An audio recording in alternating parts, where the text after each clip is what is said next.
انسانی فطرت ہے کہ جب کوئی ہمارے ساتھ اچھائی کرتا ہے تو ہمارا بھی جی چاہتا ہے کہ ہم اس کے ساتھ اچھائی کریں، اس کے ساتھ بھلائی کریں، اور اسلام کی تعلیم بھی یہی ہے کہ جو آپ کے ساتھ اچھائی کرے بدلے میں آپ بھی اس کے ساتھ اچھائی کریں، بدلے میں آپ بھی اس کے ساتھ بھلائی کریں، جو آپ پر احسان کرے آپ بھی اس پر احسان کریں۔ اور اس سلسلے میں اس قدر تاکید کی گئی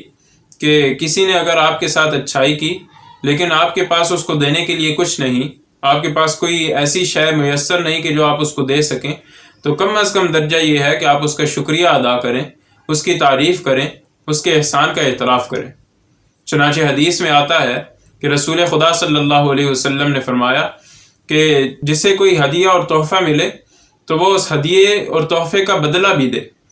اور اگر وہ اس کی وسعت نہیں رکھتا، یعنی ہدیہ اور تحفے کا بدلہ دینے کی استطاعت نہیں رکھتا، اس کے پاس اتنی وسعت نہیں ہے، اتنی گنجائش نہیں ہے کہ وہ اس کا بدلہ دے سکے، تو وہ اس دینے والے کا شکریہ ادا کرے، اور جس نے شکریہ ادا نہیں کیا فقط کفر، تو اس نے ناشکری کی۔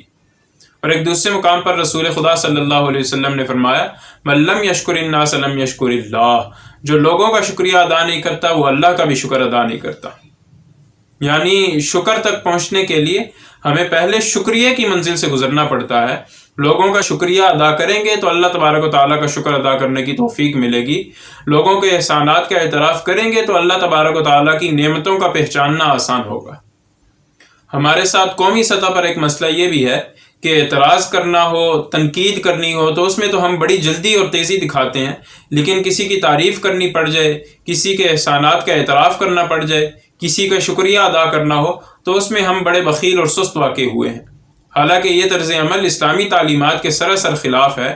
اور اس کی سب سے پہلی زد جو پڑتی ہے وہ ہمارے اپنے گھر والوں پر پڑتی ہے، ہمارے دوست احباب پر پڑتی ہے۔ آدمی یہ سوچتا ہے کہ اپنے گھر والوں کا شکریہ ادا کرنے کی کیا ضرورت ہے، اپنے دوست احباب کا شکریہ کیوں ادا کروں، کیونکہ وہ تو ہمارے اپنے ہیں۔ حالانکہ واقعہ یہ ہے کہ اپنے گھر والوں کا اور اپنے دوست احباب کا شکریہ ادا کرنے کی سب سے زیادہ ضرورت ہے، کیونکہ آدمی پر اپنے گھر والوں کے اور دوست احباب کے احسانات عموماً سب سے زیادہ ہوا کرتے ہیں۔ اور قرآن کہتا ہے هل جزاء الاحسان الا الاحسان، احسان کا بدلہ احسان کے علاوہ اور کیا ہے؟ یعنی احسان کا بدلہ احسان کے علاوہ اور کچھ نہیں، بھلائی کا بدلہ بھلائی کے علاوہ کچھ نہیں، اچھائی کا بدلہ اچھائی ہی ہے، اس کے علاوہ اور کچھ نہیں۔ اس لیے دوسروں کی تعریف کرنا سیکھیے